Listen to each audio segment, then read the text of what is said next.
At the beginning of every session on intercultural training, the first thing I ask my clients is what they expect to learn from it. A majority of the participants say they would like to receive a list of do's and don'ts to avoid pitfalls that could embarrass them. A very legitimate concern. There are do's and don'ts in most cultures, and you could easily step into strange situations left guessing what to do next. This is very normal, nothing new about it. My sincere advice to all my clients is stay as you are. It's always received with a sigh of relief and gratitude. Giving them a list of do's and don'ts is bound to tire them out quickly because it demands constant self-control and self-surveillance. Psychological studies tell us that constant self-control can lead to ego depletion, and that is one of the many reasons why many New Year's resolutions, such as going to the gym every day or following a strict diet, do not produce desired results.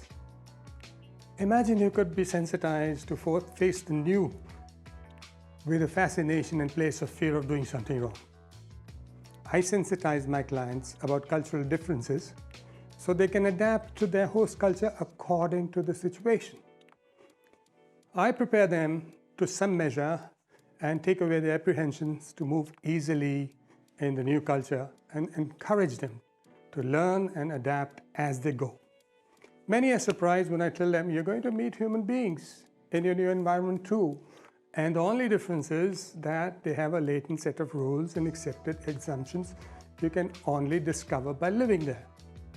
The experience of a new culture can enrich your personality and enhance your mental resilience in new situations in many ways. One of the most important aspects you may learn is that different cultures have different worldviews. They have a different approach to interpersonal relationships.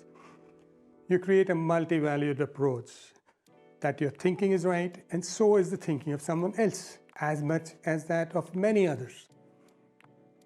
Another concern that my clients express is that they do not want to seem arrogant to their new colleagues. I think that is a very benevolent thought. Ethnocentricity is a serious topic, and making my clients aware of it is critical. According to me, you cannot mitigate it by political correctness because it is automated in all human beings.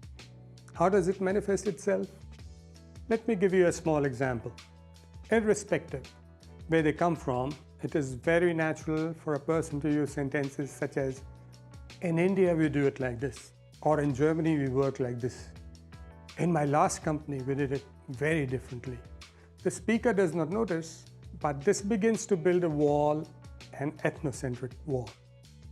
It goes without saying that we automatically speak to our compatriots in our mother tongue, especially when we are abroad. Even if we don't intend to, we give our foreign colleagues the feeling of being excluded from the conversation. Exclusion could be perceived as an insult. Many such embarrassing situations and pitfalls can be avoided through intercultural sensitization. I prefer to call my work intercultural sensitization instead of training, because in training, you need to repeat actions till you master them. In sensitization, you make people aware and they will adapt to the situation. We began with the question of do's and don'ts. So let me ask you, would you rather immerse yourself in the richness of the host culture and enjoy it? Or would you rather carry a list of do's and don'ts to constantly check if you're doing the right thing?